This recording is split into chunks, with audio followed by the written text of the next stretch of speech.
पौराणिक कथाओं के अनुसार महाभारत के युद्ध में करीब 50 लाख से अधिक लोगों ने हिस्सा लिया था। युद्ध शुरू होने से पहले श्री कृष्ण की एक अक्षौहिणी नारायणी सेना दुर्योधन में मांग ली थी, जिसके बाद कौरवों के पास 11 अक्षौहिणी सेना थी, तो वहीं पांडवों ने भी 7 अक्षौहिणी सेना एकत्रित कर ली थी। अब सबसे अहम सवाल यह उठता है कि इतनी विशाल सेना के लिए युद्ध के दौरान भोजन कौन बनाता था और इतने लोगों के भोजन का प्रबंध कैसे होता था।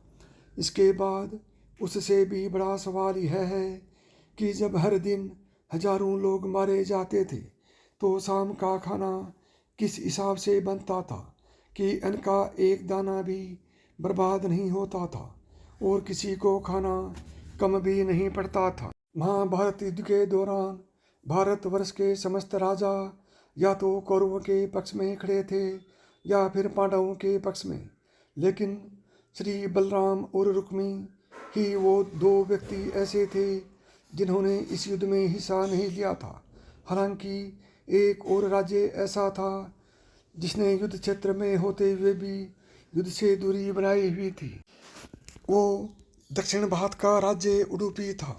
उडुपी के राजा ने श्री कृष्ण से कहा कि हे माधव, दोनों ओर से जिसे भी देखो युद्ध के लिए व्याकुल दिखता है, किंतु क्या किसी ने सोचा है कि दोनों ओर से उपस्थित इतनी विशाल सेना के भोजन का प्रबंध कैसे होगा। तब इस पर श्री कृष्ण ने कहा कि आप बिल्कुल सही सोच रहे हैं। हालांकि आपके पास अगर कोई योजना हो तो बताएं।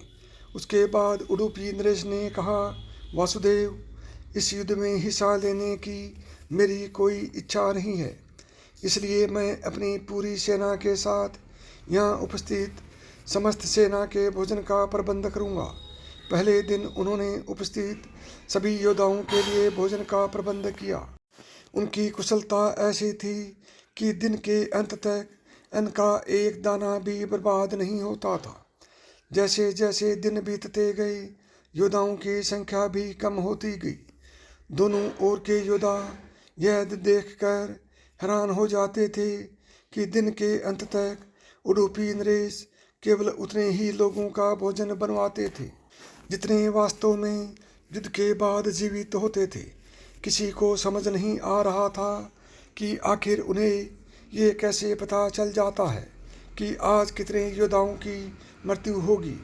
युद्ध की समाप्ति के बाद युधिष्ठिर ने उडुपी नरेश से पूछ ही लिया कि आप इतनी विशाल सेना के लिए भोजन का प्रबंध किस प्रकार करते थे कि अन्न का एक दाना भी बर्बाद नहीं होता था, और आपको रोजाना इतने सैनिकों के मरने के बाद कैसे पता चलता था कि आज कितने सैनिकों का खाना बनाना है।